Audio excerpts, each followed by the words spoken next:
Hello everyone, আমি Mishti. You are watching mysterious. বেশ অনেক দিন আমি কোনো ভিডিও আপলোড করতে পারিনি। তো এই ভিডিওটা আমি অনেক দিন ধরেই করবো ভেবেছিলাম, বেশ অনেক দিন ধরেই আমার প্ল্যান ছিল, কিন্তু এক্সিকিউট করা হয়ে উঠছিল না সময়ের অভাবে। তো আমি প্রেসিডেন্সি ইউনিভার্সিটি ক্যাম্পাস ট্যুর যে ভিডিওটা আপলোড করেছিলাম সেটাতে অনেক অনেক কমেন্টস রয়েছে। এবার সেখানে অনেক মানুষের অনেক স্টুডেন্টদেরই অনেক কোয়ারিজ রয়েছে প্রেসিডেন্সি নিয়ে। ঠিক আছে, প্রেসিডেন্সি নিয়ে বেশ কিছু কোয়েশ্চেন্স রয়েছে যেগুলো বারবার বারবার ঘুরে ফিরে আসে, বারবার বারবার প্রত্যেক বছরই মানুষ করে। তো আমি প্রত্যেক বছরই ভাবি যে একটা ভিডিও বানাবো যেখানে সব কিছু বলবো, কিন্তু সেটা সামহাও হয়ে ওঠে না। তো ফাইনালি আমি এই ভিডিওটা বানাচ্ছি যেখানে আমি চেষ্টা করবো তোমাদের কমনলি আস্ক যে কোয়েশ্চেন্সগুলো রয়েছে প্রেসিডেন্সি নিয়ে সেগুলো আমি একটু অ্যাড্রেস করি, কারণ আমি যখন প্রিপারেশন নিচ্ছিলাম প্রেসিডেন্সির জন্য তখন আমারও এরকম কোয়েশ্চেন্স থেকে থাকতো। তো তোমাদের আশা করছি এটাতে হেল্প হবে। তো প্রথম যে কোয়েশ্চেনটা সবচেয়ে বেশি আমি আজকাল পাচ্ছি ইদানিংকালে, সেটা হচ্ছে যে how to get admission into Presidency university, যে তুমি প্রেসিডেন্সিতে ভর্তিটা হবে কি করে। তো যারা জানো না আমি তাদের জন্য বলছি যে প্রেসিডেন্সিতে অ্যাডমিশন টেস্ট হয় এবং সেটাই একমাত্র প্রসেস অ্যাডমিশনের জন্য। মাঝখানে কোভিডের জন্য হয়তো 1 বছর বন্ধ ছিল, আই এম নট শিওর, কিন্তু প্রত্যেক বছরই অ্যাডমিশন টেস্টটা হয়। তো তোমরা যদি এইচএস এর পরে মানে ব্যাচেলার্সের জন্য গ্র্যাজুয়েশনের জন্য অ্যাডমিশন নিতে চাও তাহলে তার জন্য পাবডেট বলে একটি টেস্ট হয়। আর যদি তোমরা মাস্টার্সের জন্য অ্যাডমিশন নিতে চাও মানে পোস্ট গ্র্যাজুয়েশন, তাহলে সেটার জন্য পামডেট বলে একটা এক্সাম আছে। তো আমি 2019-এ অ্যাডমিশন নিয়েছিলাম, 2019-এ আমার এইচএস হয়েছিল। তারপর ফর্ম ফিল আপ করি আমি, মার্চ মাসে আমার পরীক্ষা শেষ হয়েছিল আর মার্চ মাসেই ফর্ম বেরিয়েছিল। এবং এভরি ইয়ারই মোটামুটি মার্চ অ্যারাউন্ড কিন্তু অ্যাপ্লিকেশন ফর্ম যেটা যেটা ফিল আপ করলে তোমরা পরীক্ষাটায় বসতে পারবে, সেই ফর্মটা মার্চ মাসে বেরোয়, মার্চ মাস অ্যারাউন্ড আর কি বেরোয়। তো এবছরও মার্চের এন্ডে ওই ফর্মটা বেরোবে এবং যখন বেরোবে তখন না হয় আর একটা ভিডিও আমি চেষ্টা করবো বানানোর। আচ্ছা, তো তারপরে আমার এক্সাম ছিল হচ্ছে জুন মাসে। মানে ওই মোটামুটি 2-2.5 মাস কিন্তু ভালো মতো একটা সময় পাওয়া যায় প্রিপারেশন করার জন্য। আর তুমি যদি নিটের জন্য প্রিপারেশন করছো, আমি ফর বায়োলজি বলছি, নিটের জন্য প্রিপারেশন যদি করছো তাহলে আলাদা করে এক্সট্রা করে কিছু আলাদা প্রিপারেশন লাগে না, সেই প্রিপারেশনটাতে কিন্তু হয়ে যায়। আচ্ছা, এবার একটা জিনিস সেটা হচ্ছে যে অনেকে আমাকে অনেক এরকম সাবজেক্ট বলে জিজ্ঞেস করো যে এটার অনার্স হয় কি না। তো আমি কি কি অনার্স হয়, কি কি সাবজেক্টের ওপরে আমি মানে কোর্সেস কি কি রয়েছে সেটা আমি একটুখানি বলে দিচ্ছি। আচ্ছা, physics, chemistry, mathematics, geology, economics, statistics, geography, life sciences, Bengali, English, Hindi, history, political science, philosophy, sociology আর হচ্ছে পারফর্মিং আর্টস। যদি কোনো কিছু অ্যাডিশন হয় সেটা আমি ভিডিও করে আলাদা করে বলে দেবো, এটা আমি আগের বছরের ইনফরমেশন বুলেটিন থেকে বলছি। আচ্ছা, এবার অনেকের অনেক কোয়ারি থাকে যে আমাকে কত পার্সেন্টেজ মার্কস স্কোর করতে হবে 12-এ তাহলে আমি অ্যাডমিশন নিতে পারবো। তো সেটা বিভিন্ন সাবজেক্টের জন্য বিভিন্ন। যেমন আমি বলে দিচ্ছি, এটা তোমরা কিন্তু গুগলে যদি সার্চ করো Presidency university Kolkata information bulletin তাহলে তোমরা পাবে। 2024-এরটা রিসেন্ট যেটা সেটা সার্চ করবে এবং তোমাদের ইয়ারের জন্য আলাদা করে ইনফরমেশন বুলেটিন বেরোবে, সেটা আমি কমেন্টে পিন করে দেবো, এই ভিডিওটারও করে দেবো আর প্রেসিডেন্সি ক্যাম্পাস ট্যুর ভিডিওটাতেও করে দেবো, যাতে ইজি অ্যাক্সেসটা পাও তোমরা। এছাড়া কিন্তু গুগলে গেলে ইজিলি তোমরা এটাকে নামিয়ে নিতে পারবে। আমি তাও বলে দিচ্ছি যে কেমিস্ট্রি, যদি তোমরা কেমিস্ট্রিতে অ্যাডমিশন নিতে চাও তাহলে তোমাদের মিনিমাম যে এগ্রিগেট স্কোর পার্সেন্টেজটা থাকতে হবে 12-এ সেটা হচ্ছে 70%। 12-এ যে বোর্ড এক্সামটা হয় সেইখানে 70% থাকতে হবে ওভারঅল। তার সাথে অ্যাডিশনাল যেটা সেটা হচ্ছে যে মিনিমাম 75% মার্কস ইন কেমিস্ট্রি। ঠিক আছে, কেমিস্ট্রিতে 75% মার্কস থাকতে হবে আর ওভারঅল তোমাকে 70% মার্কস পেতে হবে। আচ্ছা, হিস্ট্রির জন্য এটা হচ্ছে ওভারঅল যেটা সেটা 65, আর অ্যাডিশনাল কোনো এলিজিবিলিটি ক্রাইটেরিয়া নেই। তোমরা 65% মার্কস যদি ওভারঅল তোমাদের এইচএসে স্কোর করো তাহলে তোমরা এলিজিবল অ্যাপ্লাই করার জন্য। আচ্ছা, লাইফ সায়েন্সেসের জন্য হচ্ছে 65% ওভারঅল মার্কস পেতে হবে, আর অ্যাডিশনাল যে এলিজিবিলিটি ক্রাইটেরিয়া সেটা হচ্ছে minimum 70% in physics, 70% in chemistry and 70% in biology. ঠিক আছে, ফিজিক্সের জন্য ওভারঅল তোমাদের 70% পেতে হবে আর minimum 80% marks in physics and mathematics combined, মানে দুটোকে কম্বাইন করে তোমাদের যাতে 80% মার্কস থাকে 12 স্ট্যান্ডার্ডে। ম্যাথামেটিক্সের জন্য ওভারঅল তোমাদের 70% মার্কস থাকতে হবে, এছাড়া কোনো অ্যাডিশনাল ক্রাইটেরিয়া নেই। আর স্ট্যাটিস্টিক্স যারা, তাদের জন্য হচ্ছে ওভারঅল 70% মার্কস থাকতে হবে, এছাড়া মিনিমাম 80% মার্কস ইন হচ্ছে ম্যাথামেটিক্স। ঠিক আছে, business mathematics will not be considered. তো ম্যাথামেটিক্সে 80% মার্কস থাকতে হবে 12-তে। আচ্ছা, ইকোনমিক্সে ওভারঅল থাকতে হবে হচ্ছে 75%, এইচএসের 75% ওভারঅল স্কোর করতে হবে আর মিনিমাম 80% মার্কস ইন ম্যাথামেটিক্স, এখানেও তাই, এটা আর স্ট্যাটিস্টিক্সের ক্রাইটেরিয়া সেম। আচ্ছা, তারপরে হচ্ছে বেঙ্গলিতে 60% মার্কস থাকতে হবে ওভারঅল, এছাড়া কোনো অ্যাডিশনাল ক্রাইটেরিয়া নেই। বেঙ্গলি হিন্দি দুটোর ক্ষেত্রেই তাই, যে 60% করে মার্কস তোমাদের ওভারঅল থাকতে হবে, আর অ্যাডিশনাল কোনো ক্রাইটেরিয়া নেই। ইংলিশের জন্য 65% মার্কস থাকতে হবে খালি, মানে ওভারঅল মিলিয়ে 65% থাকতে হবে। আর জিওগ্রাফির জন্য হচ্ছে 70% ওভারঅল থাকতে হবে, আর minimum 75% in mathematics. 10th standard, এটা কিন্তু খেয়াল করো, 10th স্ট্যান্ডার্ডে 75% মার্কস থাকতে হবে। এবার এইগুলো আমি যেগুলো বললাম সেইগুলো হচ্ছে 2024-এর, ঠিক আছে। এইগুলো যদি কিছু চেঞ্জ হয়, মোটামুটি এরকমই থাকে, তো এগুলো যদি কিছু চেঞ্জেস হয় তাহলে সেটা তোমরা নতুন যে ইনফরমেশন বুলেটিনটা, যেটার লিঙ্ক আমি এই ভিডিওতেও দিয়ে দেবো, প্রেসিডেন্সির যে ক্যাম্পাস ট্যুর সেই ভিডিওটাতে দিয়ে দেবো, সেইখানে তোমরা পেয়ে যাবে। নতুন যদি কিছু অ্যাড অন হয় বা কিছু ক্রাইটেরিয়া যদি চেঞ্জেস হয় তাহলে সেগুলো। এছাড়া আমিও যদি এরকম দেখি যে কিছু চেঞ্জ হয়েছে তাহলে আমি একটা ভিডিও করে তোমাদের জানিয়ে দেবো। সেটা মোটামুটি ধরে রাখো যে এর কাছাকাছি হবে জিনিসটা। আচ্ছা, এইবার আরও কয়েকটা সাবজেক্ট আছে যেগুলো বলা হয়নি। ফিলোসফির জন্য 60% ওভারঅল মার্কস পেতে হবে, সোশিওলজির জন্যও তাই, পারফর্মিং আর্টসের জন্যও তাই, আর পলিটিক্যাল সায়েন্সের জন্য হচ্ছে তোমার 70% মার্কস থাকতে হবে, ঠিক আছে। আর জিওলজির জন্যও 70%, ব্যাস এই কটা সাবজেক্ট ছিল। আচ্ছা, এবার তোমরা সিট কতগুলো রয়েছে সেটাও এখান থেকে জানতে পেরে যাবে। আমাকে লাইফ সায়েন্সের সিট জিজ্ঞেস করেছিল অনেকে, লাইফ সায়েন্সেরই সবচেয়ে বেশি সিট রয়েছে, 116। আচ্ছা, বাকিগুলো তোমরা ইনফরমেশন বুলেটিন থেকে পেয়ে যাবে, আমি এটার লিঙ্কটা দিয়ে দেবো।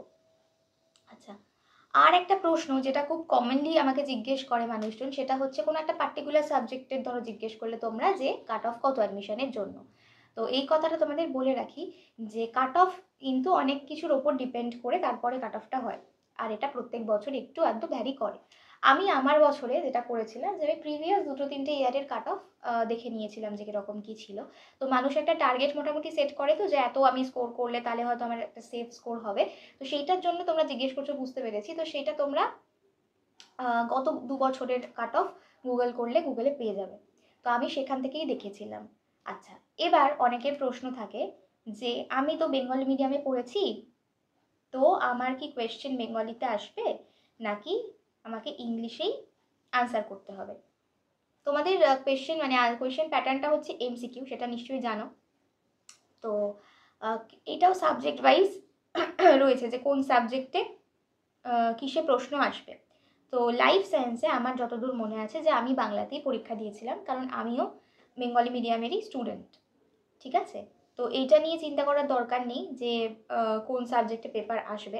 আমার মনে হয় শুধুমাত্র সোশিওলজি, পারফর্মিং আর্টস আর আরেকটা কি ছিল, পলিটিক্যাল সায়েন্স, এইগুলো বাদ দিয়ে বাকি সবেতেই কিন্তু বাংলা আর ইংলিশ এই দুটো সাবজেক্টেই পেপার আসে।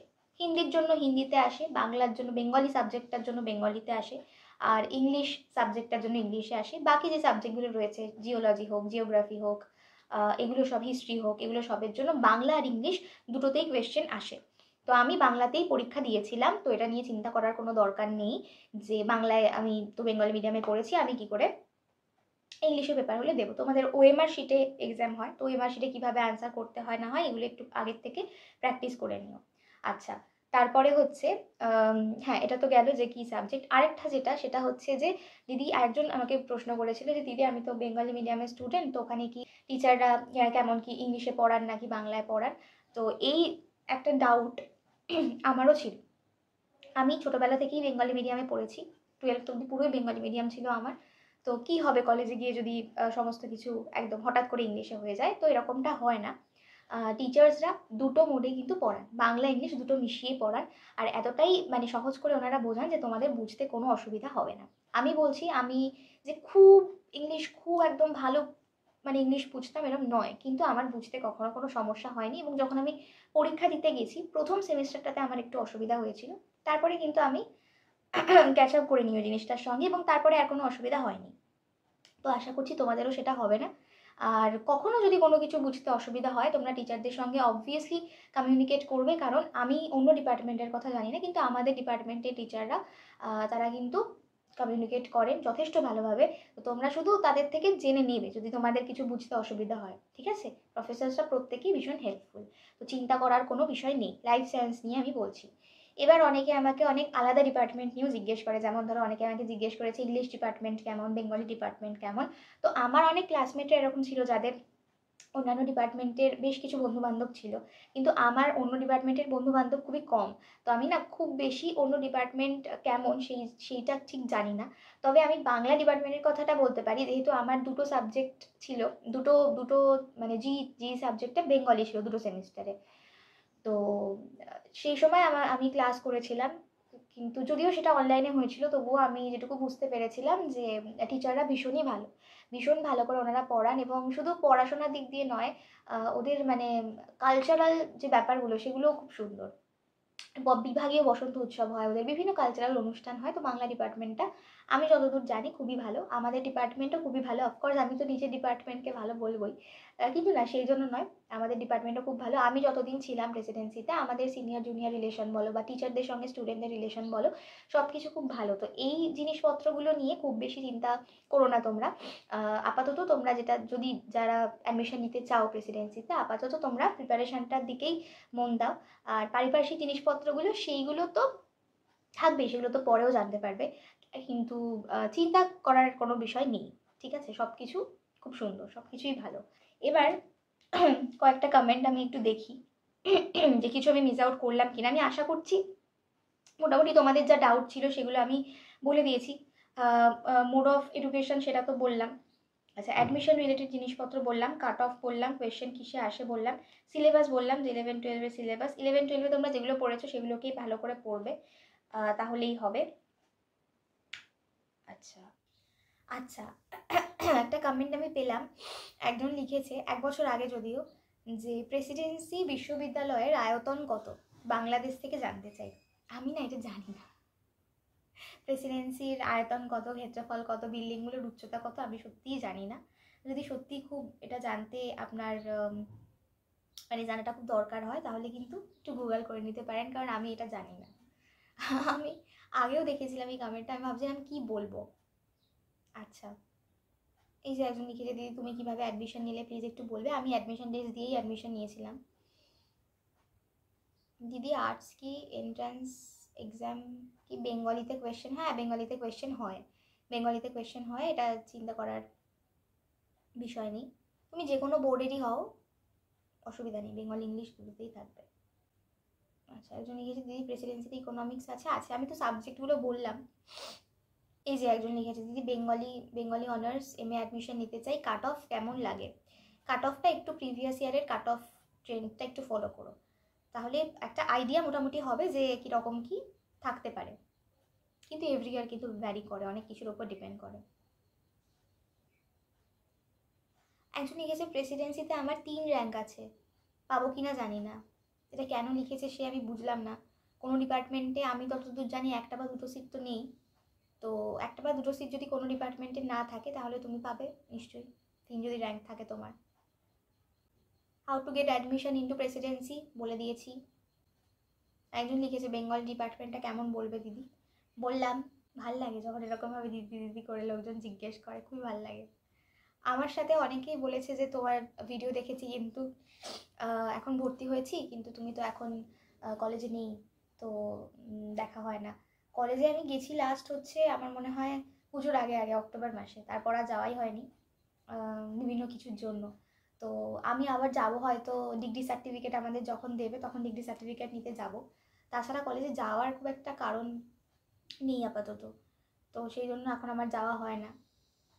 তখন আমি তোমরা যারা চাও তো তাদের সাথে দেখা করতে পারি। আচ্ছা, আর একটা কোয়েশ্চেন এখানে আছে যে hi, can you answer some questions, first ইয়ারে কেমন চাপ থাকে, অ্যাটেন্ডেন্সের কোনো রেস্ট্রিকশনস আছে, আর সেমিস্টার কবে হয়? আচ্ছা, তোমাদের একটু সিলেবাসটা চেঞ্জ হয়েছে ফার্স্ট ইয়ারের, এখন তো 4 বছরের কোর্স হয়ে গেছে। তবে আমার মনে হয় যে চাপটা তো একই থাকবে। তো ইনিশিয়ালি যখন তুমি ভর্তি হবে, আমাদের সময় যেটা হয়েছিল ফার্স্ট ইয়ারে, আমাদের আইএ খুব বেশি হয়নি, তো আমরা প্রথমে চাপ অতটা ফিল করিনি। আমাদের মনে হচ্ছিলো যে হ্যাঁ, আর প্রথম কলেজে গেছি তো সেটা একটা আলাদা ব্যাপার। তো তারপর যখন মানে পুজোর পর থেকে অ্যাকচুয়ালি চাপটা ফিল করতে শুরু করলাম, কারণ আস্তে আস্তে প্র্যাকটিক্যালস, এক্সামস, তারপরে ভাইভাগুলো হতে শুরু করলো, তারপরে তারপর আমাদের পরীক্ষা হয়েছিল ডিসেম্বরের শেষের দিকে, ডিসেম্বর টু জানুয়ারি। আর প্রত্যেক বছরেরই না একটা করে একাডেমিক ক্যালেন্ডার কিন্তু ওয়েবসাইটে থাকে, সেটা দেখে নেবে। ওই টেন্টেটিভ একটা মান্থ দেওয়া থাকে যে কী সময় থেকে কী সময়ের মধ্যে আর কি, মান্থ আর ডেটও দেওয়া থাকে যে কোন সময় থেকে কোন সময়ের মধ্যে এক্সামগুলো হবে, সেমিস্টারগুলো হবে, সেখান থেকে তার কাছাকাছি হয় এক্সামগুলো। তো ওইগুলো একটু দেখে নেবে একাডেমিক ক্যালেন্ডারে, সেটাও ওয়েবসাইটে Presidency university Kolkata official website বলে সার্চ করবে, সেখান থেকে এই সমস্ত জিনিসপত্রগুলো কিন্তু তোমরা পেয়ে যাবে। আচ্ছা, এবারে বলছে আরেকটা কি জিজ্ঞেস করলো যেন, যে এক্সাম কবে হয় বললাম। আচ্ছা, অ্যাটেন্ডেন্স কিন্তু আমাদের সময় ছিল 75% অ্যাটেন্ডেন্স কিন্তু লাগতো, এবং সেটা আমার মনে হয় এখনও আছে। তো চেষ্টা করো কলেজে একটুখানি মোটামুটি একটু রেগুলার থাকার। আর যেহেতু আমাদের অটোনমাস ইউনিভার্সিটি, বাইরে থেকে আর কোনো টিউশন নিতে লাগে না, সেজন্য ক্লাসগুলো স্কিপ না করাই ভালো, কারণ ক্লাসে টিচাররা যেগুলো পড়ান কোয়েশ্চেনে কিন্তু সেগুলোই আসে। তাই ভালো করে ক্লাসগুলো করার চেষ্টা করবে যদি তোমরা ভর্তি হয়ে যাও। আপাতত যারা তোমরা ভাবছো এবছর প্রেসিডেন্সিতে ভর্তি হবে, তাদের সকলের জন্য all the best, all the very best. খুব খুব ভালো হবে পরীক্ষা, চিন্তা করার কোনো বিষয় নেই। তুমি যদি ভালো করে পড়াশোনা করেছো তো অবভিয়াসলি তোমার হয়ে যাবে। আর আরও অনেক জিনিসপত্র মানুষ জিজ্ঞেস করে, এনভায়রনমেন্ট কেমন টিসি, সেগুলো আমার মনে হয় যে কলেজে গিয়ে তোমরা যদি এক্সপিরিয়েন্স করো সেটা বেটার হবে। আর person to person experience vary করে, তবে এটা বলতে পারি খারাপ ভালো মিশিয়েই থাকবে সব কিছু। তবে অবভিয়াসলি ভালোটা বেশি, তুমি প্রেসিডেন্সির মতো একটা কলেজে যাচ্ছ, এত প্রেস্টিজিয়াস একটা ইনস্টিটিউট, সেখানে সমস্ত টিচাররা এত ভালো। আমার মনে হয় যে এটা একটা লাইফ টাইম এক্সপিরিয়েন্স আর কি। আমার এক্সপিরিয়েন্স যদি জিজ্ঞেস করো, অবভিয়াসলি যখন আমি কলেজে গেছিলাম আমার কাছেও এটা একটা ড্রিম মতোই ছিল। তো এক্সপিরিয়েন্স অবভিয়াসলি ভালো। এবার বন্ধুবান্ধব হলো, তাদের সঙ্গে একটা ভালো সম্পর্ক হলো, সেগুলো তো আছেই। ধরো বন্ধুবান্ধবদের সঙ্গে আমি কলকাতাটাকে চিনেছি বলতে পারো, মানে ওখানে গিয়ে আমি যেহেতু চুঁচুড়ার, আমি কলকাতায় খুব বেশি এর আগে যাতায়াত যে করেছি বা ওখানে গিয়ে থেকেছি এরকম তো নয়। তো ওখানে যাওয়ার পরে আমি ওখানকার যে জায়গাগুলো রয়েছে, যেগুলো ধরো সবাই ঘুরতে টুরতে যায়, আমি বন্ধুদের সঙ্গেই সেগুলো ঘুরেছি, বন্ধুদের সঙ্গেই চিনেছি। তো এটা একটা পুরো একটা হোল নিউ ওয়ার্ল্ড বলতে পারো, খুব সুন্দর একটা এক্সপিরিয়েন্স। তো প্রত্যেকটা মোমেন্টকে খুব চেরিশ করবে। আর আপাতত তো প্রিপারেশানটাতে ফোকাস করো, এখনই এসব নাই বললাম না হয়। আর আমি চেষ্টা করেছি যতটা পেরেছি, যেগুলো তোমাদের কোয়েশ্চেন্স ছিল সেগুলো অ্যাড্রেস করার। যদি ঠিকঠাক লাগে তাহলে একটা লাইক করে দিও, আর যারা সাবস্ক্রাইব এখনও করোনি সাবস্ক্রাইব করে দিও। দেখা হবে আবার পরের কোনো একটা video. Till then stay tuned and keep watching mysterious. Tata.